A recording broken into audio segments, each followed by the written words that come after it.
t'honorer là où tu avais été humilié. Lorsque tu vas le chercher.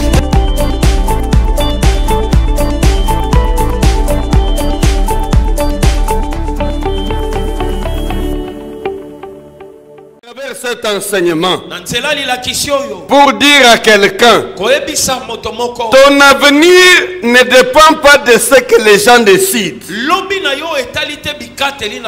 ni de ce que toi-même tu décides en fonction de ta vie. Ce que tu es, ce que tu vas devenir est l'œuvre de Dieu. Notre Dieu, merci Père Céleste pour ta grâce, ton amour, ta bonté et tes bienfaits. Ce matin, nous sommes heureux de ce que tu nous as agréé dans ta maison, dans ta présence.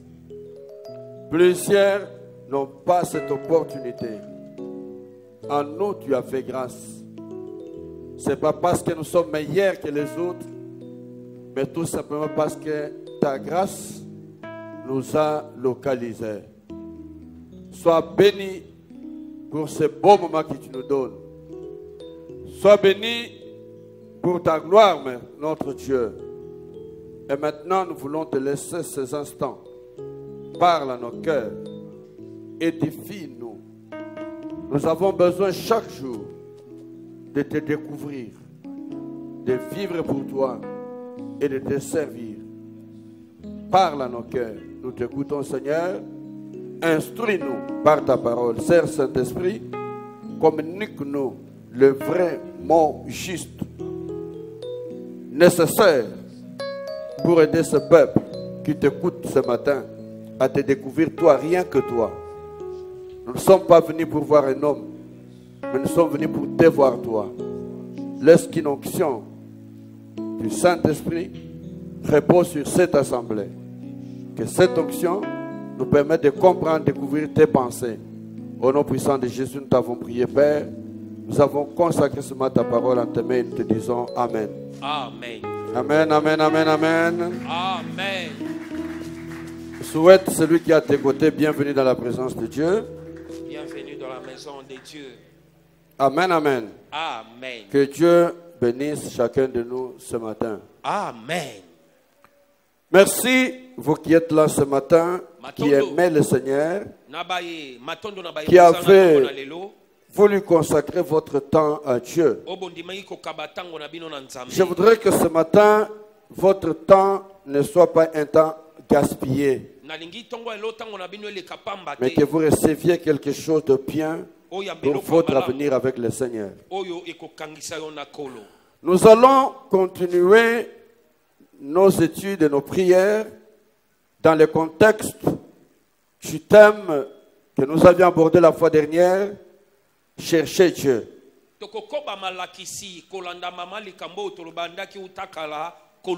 allons continuer avec cet aspect des choses. Parce qu'il n'y a pas grand chose pour un croyant, un enfant de Dieu, un serviteur de Dieu, que chercher Dieu toute sa vie. On ne peut pas se déclarer arrivé. Tant que nous vivons encore dans ce monde, nous sommes continuellement à la recherche du Seigneur. Nous l'avons vu dans la vie de Jésus-Christ. Tous les jours, il se levait tôt le matin. Il allait à la montagne. Lui, fils de Dieu, chaque matin, il avait besoin de la pensée de Dieu pour lui. Il passait de nuit tout entière en prière. Avant de prendre n'importe quelle décision, il cherchait Dieu. Avant de faire, il cherchait Dieu. Or, dans notre vie, nous prenons des décisions tous les jours. Nous décidons à chaque minute. Comment faisons-nous nos décisions? Est-ce que nous sommes avec Dieu dans tout ce que nous faisons? Est-ce que nous associons Dieu à nos décisions dans tout ce que nous faisons? C'est comme ça que je dis que nous allons poursuivre avec ce sujet jusqu'à la fin de l'année. Et tout le temps que l'église famille royale apprenne à chercher le Seigneur. Car ton salut est près du Seigneur. Tu vas chercher des hommes. Tu vas pleurer auprès des hommes. Ces hommes te décevront. Même ta propre famille. En elle, tu as placé la confiance. Tu as donné tout le meilleur que tu as à elle. Mais un jour, ils te décevront. Voilà pourquoi continue à compter sur le Seigneur. Lui, quand tout le monde t'abandonnera, il ne t'abandonnera pas. Dis à ton voisin, il ne t'abandonnera pas. Un homme peut t'abandonner. Un homme peut se fatiguer. Quand tu viendras le matin lui parler, tu reviendras le soir lui parler. Demain tu lui parleras. Il va te dire, je suis fatigué. Il y a un seul qui ne se fatigue jamais. C'est le Seigneur ton Dieu. Voilà pourquoi il faut le chercher. Et aujourd'hui, je parle d'un sous-thème dans le cadre de la recherche de Dieu que nous allons découvrir dans des textes que je vais lire. Je vous donne des textes. 2 Corinthiens chapitre 3, le verset 9e. Et après, je vais lire dans le livre de Nombre. Nombre chapitre 3 également. Non. 2 Corinthiens chapitre 2, pardon, verset 9. 2 Corinthiens 2, 9. Et Nombre chapitre 3, verset 1 à 4. Nous allons nous tenir debout pour lire la parole de Dieu. Je commence par celui de 2 Corinthiens. Chapitre 2, verset 9. Je lis au nom du Seigneur Jésus-Christ. Amen. Car je vous ai écrit aussi dans le but de connaître en vous, mettant à l'épreuve, si vous êtes obéissant en toutes choses. Amen. Traduis mon frère. Poete na komeli bino na tina ya koyeba bino kati na kolekisa bino na momekano po na koyeba soki bozo tosa kolo na makambo nyonso. Vous soulignez le mot obéissant en toutes choses. Osimbi botosi na nyonso. Et nous allons dans le livre de Nombre. Toke na buku ya motango. Chapitre 3. Je commence par le verset 1er. Je lis au nom du Seigneur Jésus-Christ. Amen. Voici la postérité d'Aaron et de Moïse.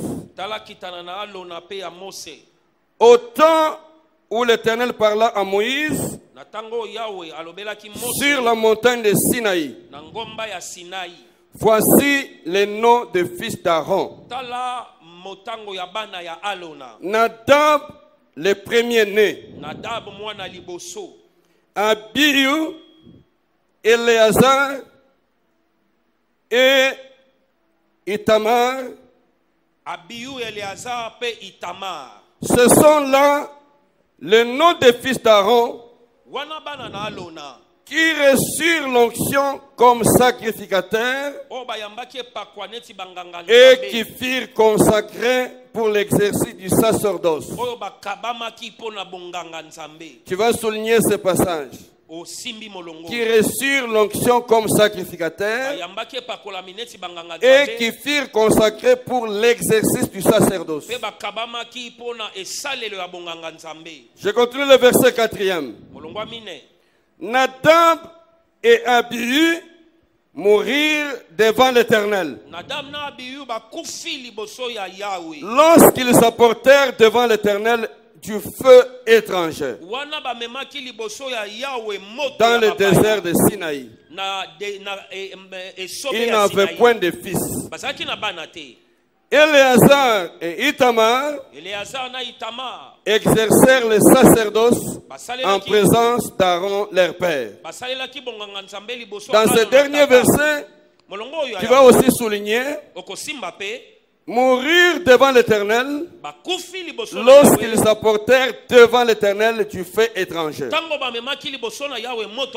Amen à la parole de Dieu. Amen. Vous pouvez vous asseoir. Gloire soit rendue à Dieu. Je voudrais être le plus simple possible ce matin pour que tu retiennes quelque chose dans ta vie et ta marche. Le sous-thème, je l'intitule « Chercher Dieu dans l'esprit de soumission et d'obéissance ».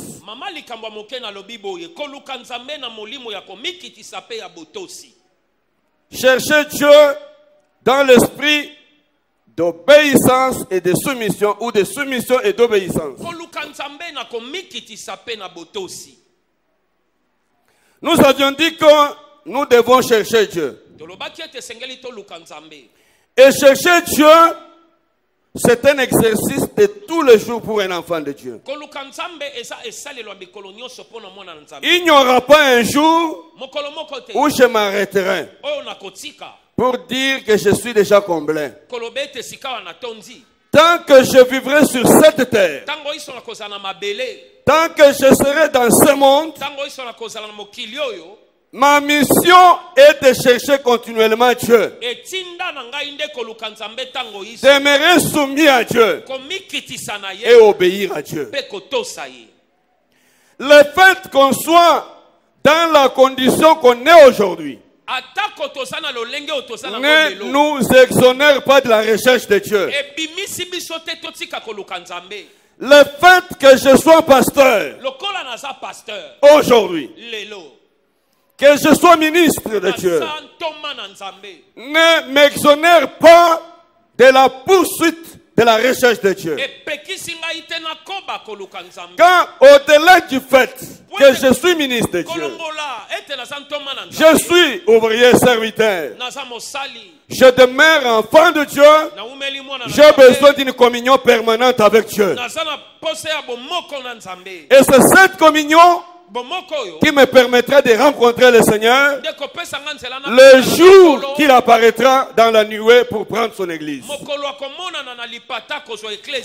ne venons pas ici passer du temps en vain. J'ai l'habitude de le dire. L'église est un lieu de préparation du peuple de Dieu, pas un lieu d'amusement.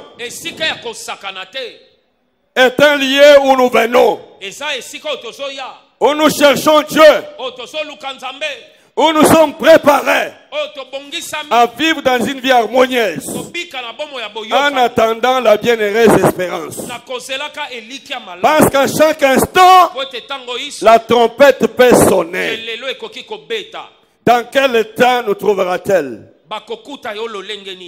Cherche Dieu, mais pas de n'importe quelle manière, dans l'esprit de soumission et d'obéissance. C'est ce que nous constatons dans la vie de Jésus. Alors qu'il était dans le jardin de Gethsémani, c'était pratiquement à un moment dur de sa vie. Il cherchait la volonté de Dieu. Il voulait savoir ce que Dieu voulait dans ce moment difficile-là. Je ne connais pas le temps que tu traverses aujourd'hui. Je voudrais que tu comprennes qu'on ne cherche pas Dieu que quand on est dans la joie. On ne cherche pas Dieu que quand on est plein d'abondance. On cherche aussi Dieu quand les situations sont sombres. Quand tout ne semble pas marcher, on veut savoir qu'est-ce que Dieu fait. Et pendant ce temps-là, quand vous voulez savoir ce que Dieu fait, vous le cherchez dans un esprit de soumission. Parce qu'il y a des choses qu'il vous révélera. Quand il vous révèle, c'est-à-dire que vous le cherchez, il se révèle. Il dit, cherchez-moi et vous me trouverez. Celui qui cherche trouve. Quand est-ce qu'on cherche Dieu? C'est quand on ne sait rien. Quand on ne sait où nous va, qu'est-ce qui nous attend aujourd'hui et demain? Et on cherche pour obtenir la révélation. Quand Dieu se révèle, on se soumet et on obéit.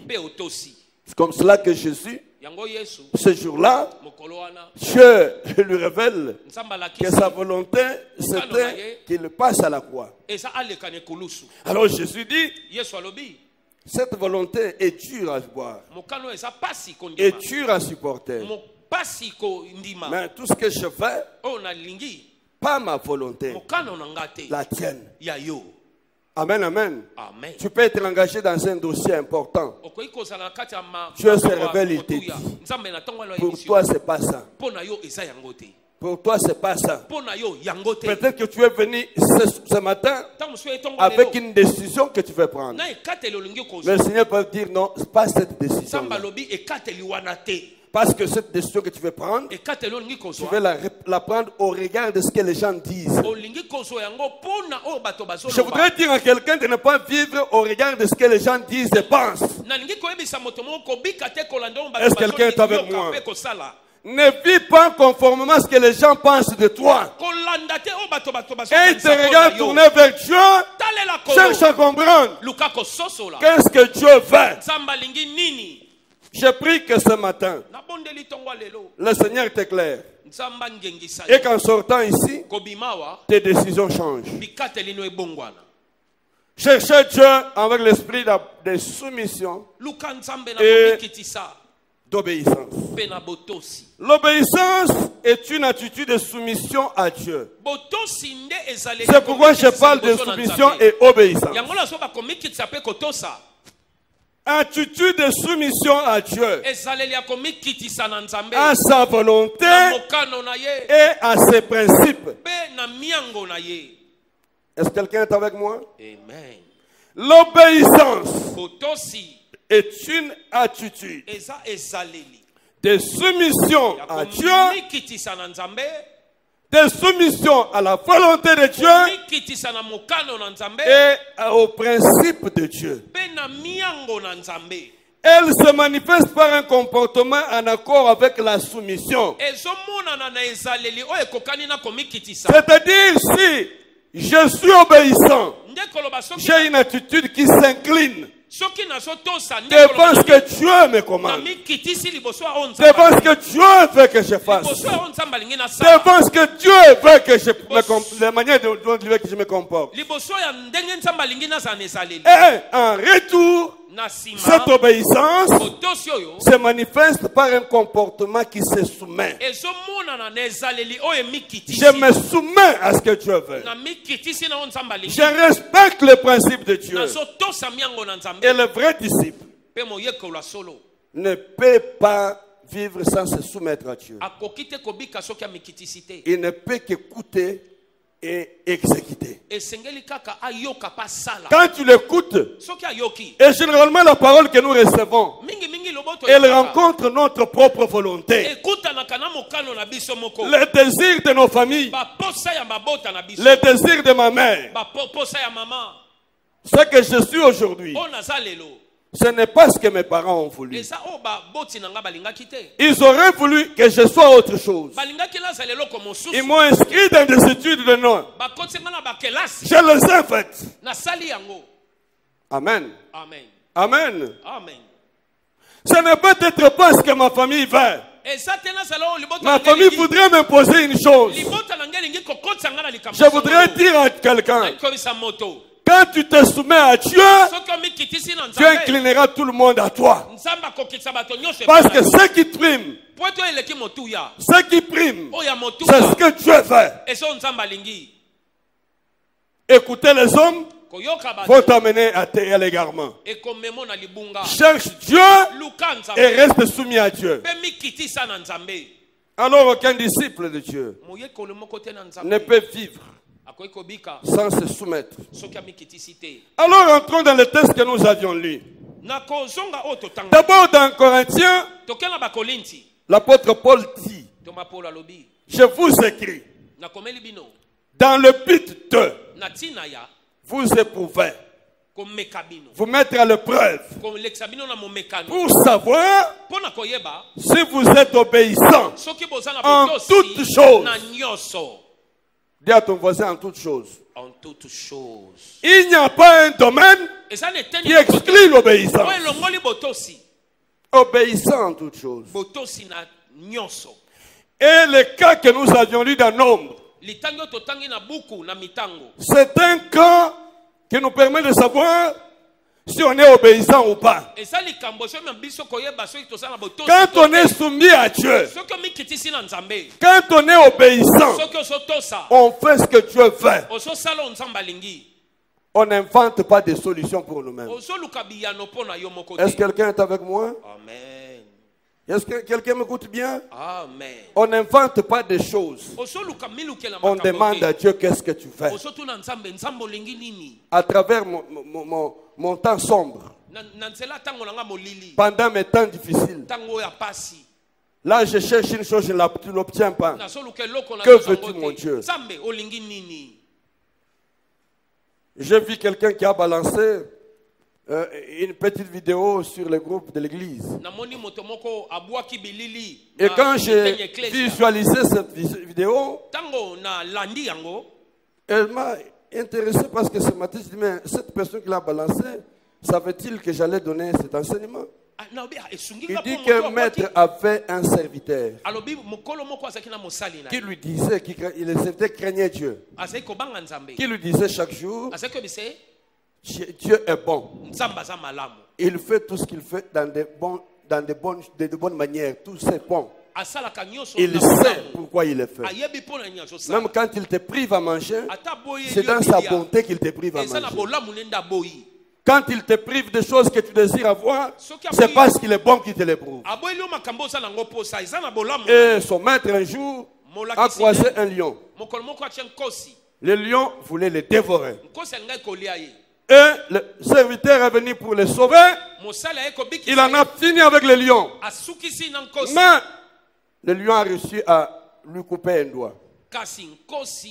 Il est rentré, il a dit à son serviteur, si ton Dieu là était bon, comment peut-il permettre que mon doigt parte? Il dit c'est parce qu'il est bon qu'il a permis que les doigts partent. Parce que ce lion-là aurait dû te bouffer toi. Quand toi tu restes en vie, que les doigts partent, c'est que Dieu est bon. Il est bon. Je voudrais dire encore à quelqu'un ce matin qu'il est bon. Dans ton ciel noir, Dieu est bon. Et il se fâcha de la réponse. Il est mis en prison. Un jour, il est rentré encore sur le même chemin. Il a croisé des méchants, des personnes qui avaient besoin de sacrifices pour livrer à leur Dieu. Ils l'ont arrêté. Ils l'ont ligoté pour pouvoir les sacrifier. Et comme il devait jauger le corps du sacrifice, comme on ne pouvait pas offrir un sacrifice infirme et avec défaut, ils ont trouvé que ce monsieur avait un défaut. Il manquait un doigt. Amen, amen. Vous avez pris un sacrifice mauvais. On ne peut pas offrir à nos dieux un sacrifice avec défaut. Relâchez-le. Il rentre. Il fait venir le serviteur. Je découvre que ton Dieu est réellement bon. Parce que le fait que j'ai manqué le doigt m'a sauvé la vie. Ça veut dire que s'il était tout entier, il aurait été sacrifié. Dieu avait permis que le lion lui enlève le doigt pour qu'il sache qu'il serait sauvé à cause du doigt qui est parti. Acclame le Seigneur. Alors il demande au serviteur, Mais si Dieu est bon, comment a-t-il permis que je te mette en prison? Il dit Dieu est tellement bon. Il savait que si je partais avec toi, comme toi tu avais un défaut, c'est moi qui serais offert parce que moi je n'ai pas de défaut. Alors ta prison était la bonté de Dieu.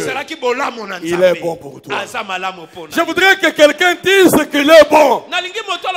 Je me soumets. Je m'incline. Alors rentrons dans l'histoire des nombres. On nous parle des enfants d'Aaron. Aaron avait 4 enfants. On les a énumérés. D'abord, Abihu, Éléazar. Non, je commençais par les bas. Nadab, le premier-né, Abihu, Éléazar et Itamar.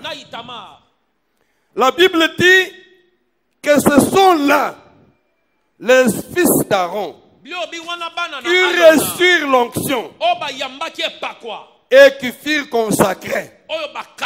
Ils reçurent l'onction du sacrificateur et consacrés au service du sacerdoce. Nous disons que nous tous, nous sommes un sacerdoce royal. Nous sommes des enfants de Dieu. Là, il s'agissait d'une classe donnée. Aujourd'hui, je ne parle pas d'une classe. Nous tous qui sommes sauvés, nous avons reçu l'onction. Et nous sommes consacrés au sacerdoce. Je voudrais que tu saches que tu es consacré. Tu as reçu l'onction. Mais il y en a aussi qui ont reçu une onction du service et qui sont consacrés au sacerdoce. Et je voudrais dire à ceux-là et à tous, quels tels que nous sommes, notre onction et notre consécration ne nous exonère pas de l'obéir à Dieu. Est-ce que quelqu'un m'entend bien? Amen. Je vais revenir. Ils ont reçu l'onction. Et ils ont reçu l'onction du sacerdoce. C'est-à-dire avoir l'onction, c'est avoir une grâce qui vous distingue parmi les autres. Il fait de vous un être au service d'un Dieu. Mais cette capacité-là, l'onction que vous avez reçue, la consécration à votre service, ne vous exonère pas de chercher Dieu et de continuer à te soumettre à Dieu. Est-ce que quelqu'un m'a bien compris? Amen. J'ai l'impression que vous ne m'avez pas encore compris. Je vais rentrer dans les points les plus simples pour que vous me compreniez. Plusieurs ont reçu des dons. Plusieurs ont reçu des grâces. Et s'il est vrai que servir Dieu ou être sauvé, avoir reçu une grâce du Seigneur est une grâce, il est aussi vrai que la grâce que vous avez reçue ne doit pas vous aveugler au point que vous oubliez au-delà de la grâce, vous avez besoin de Dieu. Est-ce que quelqu'un me comprend? Amen. Je vais encore descendre. La Bible nous dit dans Proverbe 31, le verset 30, que la beauté est vaine, que la grâce est trompeuse. Qu'est-ce que cela veut dire? Si vous vous fiez à la grâce que vous avez reçue et que vous oubliez l'essentiel, vous risquez d'aller sur le chemin de l'enfer. Parce que vous avez méprisé ce que Dieu demande de vous. Qu'est-ce que cela veut dire? Un serviteur comme je suis.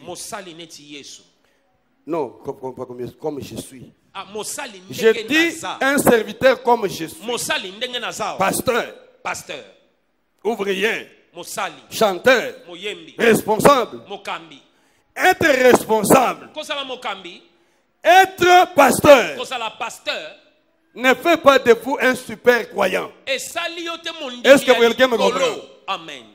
Un pasteur, un évangéliste, un prophète, un modérateur, un ouvrier, quel que soit ce qu'il est, le titre qu'il reçoit ne fait pas de lui un super ou bien un homme au-dessus des autres. Tu restes homme comme tous les autres. Tu restes chrétien, tu as besoin du salut. Tu restes enfant de Dieu, tu dois te soumettre à Dieu. Mais il y a des gens qui pensent que être devenu pasteur, être devenu ministre de Dieu, fait de lui un homme spécial et qu'il n'a plus besoin de respecter Dieu. Et il commence à faire des choses par habitude. Et il joue même avec Dieu. C'est la chose que j'ai découvert dans beaucoup de vieux croyants. Les vieux croyants, non pas Bampaka, les vieux dans le sens qui ont cru au Seigneur il y a des années. Ils craignaient Dieu, mais à un moment donné, ils font de Dieu leur ami. Zambé a sa camarade Nayote. Amen. Il est le maître de ta vie. Ce n'est pas parce qu'il t'a choisi comme serviteur que tu vas faire de lui ton ami. Un petit garçon de course que tu vas utiliser pour te faire des rénaux. Qu'est-ce que je voudrais dire ici? Avoir l'étiquette quelconque est une grâce que tu as reçue. Et la grâce est une faveur. Si tu as reçu cette faveur, c'est à cause de l'attitude que tu avais envers Dieu. Est-ce que quelqu'un me comprend? Amen. Tu as un don, un talent. C'est une grâce. Mais il y a des choses qui sont plus importantes. Ce qui est important, est-ce que c'est la grâce que tu as reçue ou c'est lui qui fait grâce? Il y a des gens, ils reçoivent quelque chose. Ils donnent plus d'importance à la chose qu'à celui qui lui a donné la chose. Mais comment vas-tu continuer à vivre? Parce que la grâce, elle est trompeuse. Un jour, je suis avec ses disciples. Il y a des pharisiens autour de lui. Il y a des discussions. Écoute ce que Jésus leur demande. Vous dites-vous que l'offrande est plus importante que l'autel? Maintenant, je vous pose la question. Entre l'autel et l'offrande, qu'est-ce qui est important? Jésus répond en dit, c'est l'autel qui sanctifie l'offrande qui est plus important que l'offrande, parce que l'offrande sans autel n'est pas sanctifiée. Est-ce que quelqu'un m'a compris une chose? Amen. L'offrande sans l'autel, il n'y a pas de sanctification. Quand tu amènes ton offrande, tu mets sur l'autel. On avait l'impression que les gens donnent plus d'importance à l'offrande. Ce n'est pas que je n'ai pas besoin de l'offrande, mais l'offrande qui vient d'un cœur souillé est souillé avec ce cœur. Mais l'offrande qui vient d'un homme placé sur l'autel, il est sanctifié et l'offrande est sanctifiée. Est-ce que quelqu'un me comprend? Amen. Amen. Et je veux que vous me compreniez, je vais lentement. Parce qu'il s'agit d'un enseignement qui nous permet de nous positionner par rapport à notre vie. Amen, amen. Et beaucoup de personnes appelées de Dieu se sont laissés aveugler par la grâce qu'ils ont reçue. Et ils ont été aveuglés par ces choses. Et enfin, ils se retrouvent sur le chemin de l'enfer. Il y a beaucoup de chrétiens qui sont en enfer et d'autres qui sont sur le chemin de l'enfer. Et mon problème ici n'est pas de cajoler votre vie et vous laisser vous perdre. C'est vous montrer comment faire pour entrer sur le chemin de l'esprit. Est-ce que quelqu'un me comprend bien? Amen.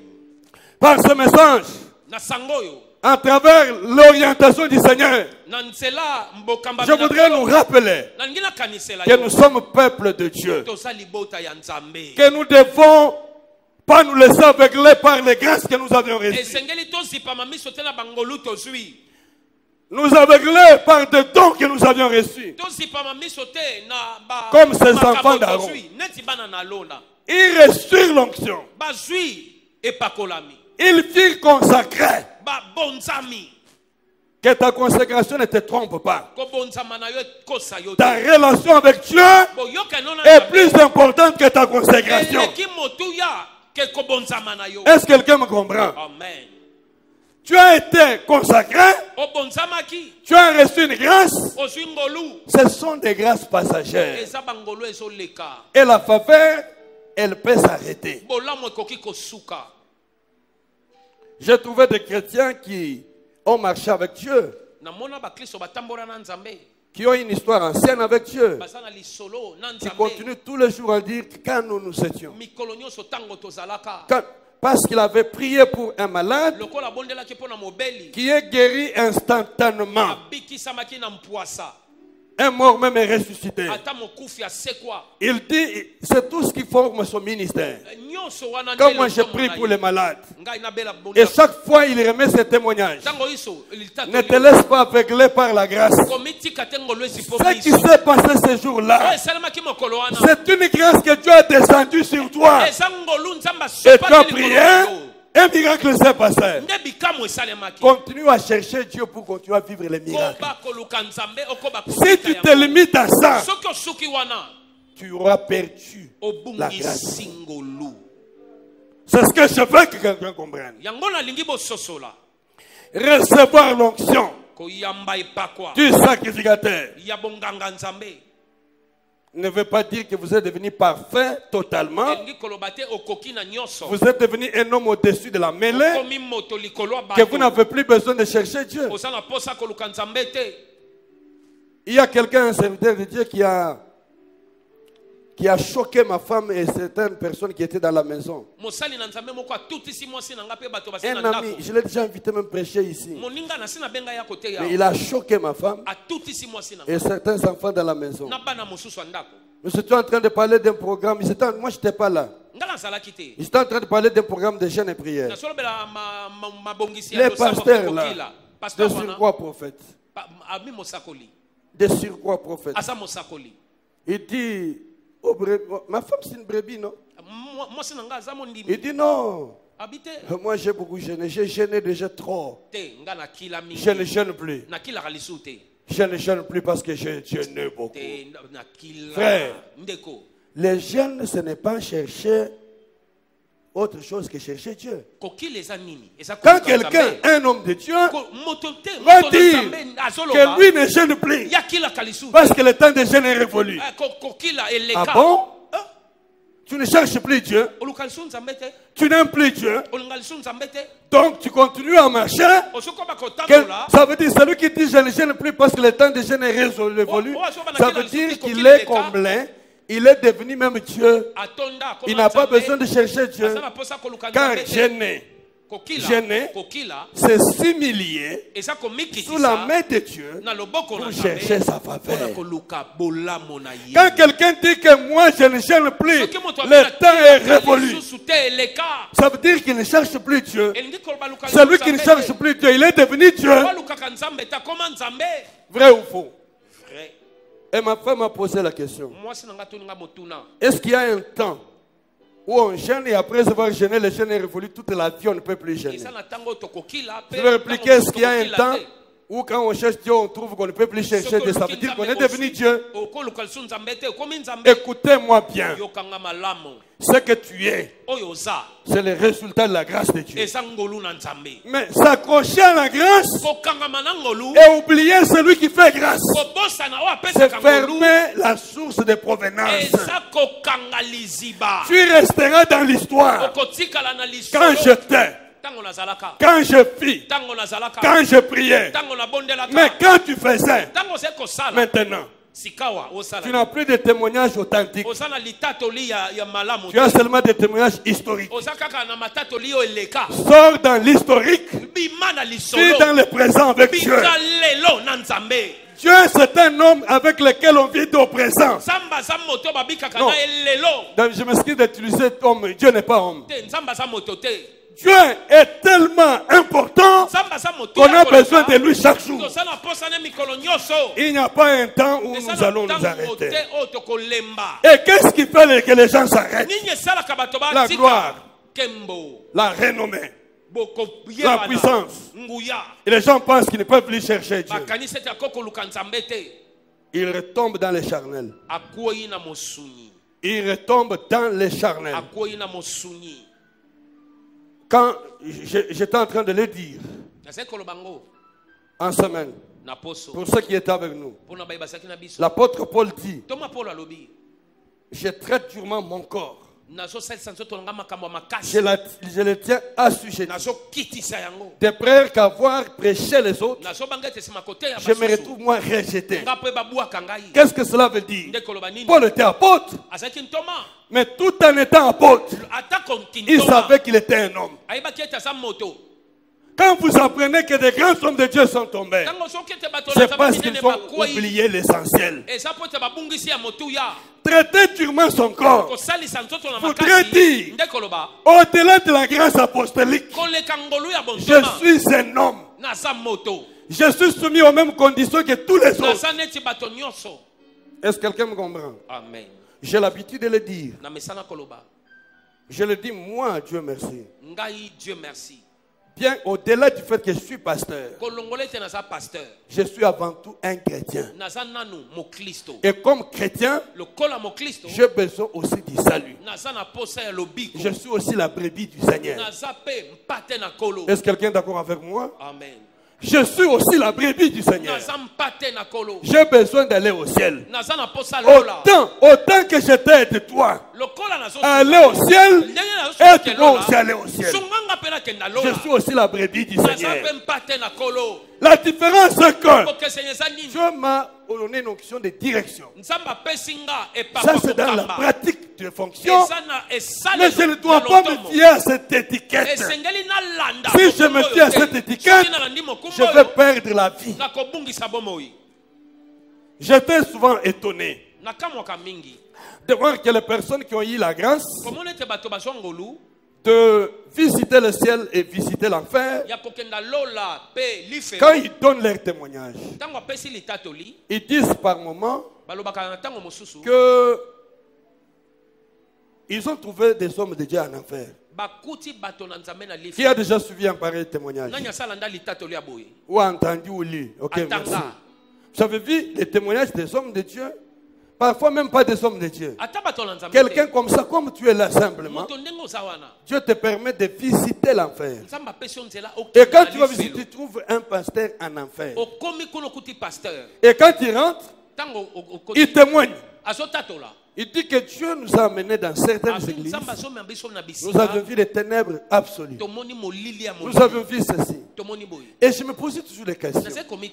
Comment se fait-il qu'un homme loin de Dieu, consacré au ministère, peut mourir et puis être reçu en enfer?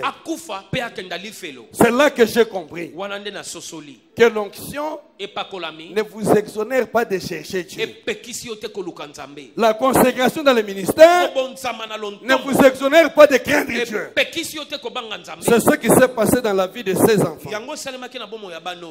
Si donc vous êtes serviteur de Dieu, chrétien engagé, disciple de Dieu, surtout ceux qui ont expérimenté la grâce des dons de Dieu, dans la marche chrétienne, s'il vous plaît, prêtez attention particulière à ce message. Dieu veut nous parler pour changer. Dieu veut que quelqu'un change quelque chose dans sa vie. La trompette sonnera bientôt. Le retour du Seigneur approche. Quand tu l'approcheras, qu'est-ce que ton étiquette fera? L'étiquette de serviteur de Dieu donne souvent l'impression aux gens que nous sommes parfaits et plusieurs, comme je l'ai dit, sont en enfer et d'autres sur le chemin d'enfer parce qu'ils se considèrent comme meilleurs, comme arrivés et qu'ils n'ont plus un effort à fournir. Laisse que Dieu t'aide ce matin. Laisse que Dieu t'aide à comprendre. Nous passons plus de temps à prêcher. Nous passons plus de temps à exhorter, à montrer aux autres ce qu'il faut faire. Mais nous ne nous prêchons pas nous-mêmes. Que nos prédications commencent à être un modèle pour nous-mêmes. Parce qu'on ne peut pas être meilleur sans être en vie, sans se conformer à ce que vous enseignez aux autres. Au point qu'il y a des gens qui disent aux autres, suivez ce que je vous dis, mais ne suivez pas ce que je fais. Tu dois être toi-même un modèle par rapport à ta prédication. Un modèle par rapport à ta prédication. Et je disais tout à l'heure que l'apôtre Paul dit, je traite durement mon corps, je le tiens assujetti. Pourquoi? Parce que j'ai peur qu'après avoir amené les autres au ciel, je sois moi-même exclu du ciel. Comment est-ce qu'on s'exclut du ciel? Quand on oublie Dieu, on se donne plus à ce que Dieu a donné. Dieu te bénira. Je n'ai pas besoin de prier. Non. Parce que la bénédiction est avec ceux qui sont attachés à Dieu. La Bible dit, cherchez premièrement les royaumes et la justice de Dieu. Et le reste, c'est l'accessoire. Comme les juristes disent, l'accessoire suit les principales. Si tu as les principales, le reste viendra. Mais comment fais-tu t'accrocher à l'accessoire et oublier les principales? Quand tu oublies les principales, tu as entamé la marche vers l'enfer. On ne doit pas se voiler les yeux. Se voiler les yeux. On doit saisir ces choses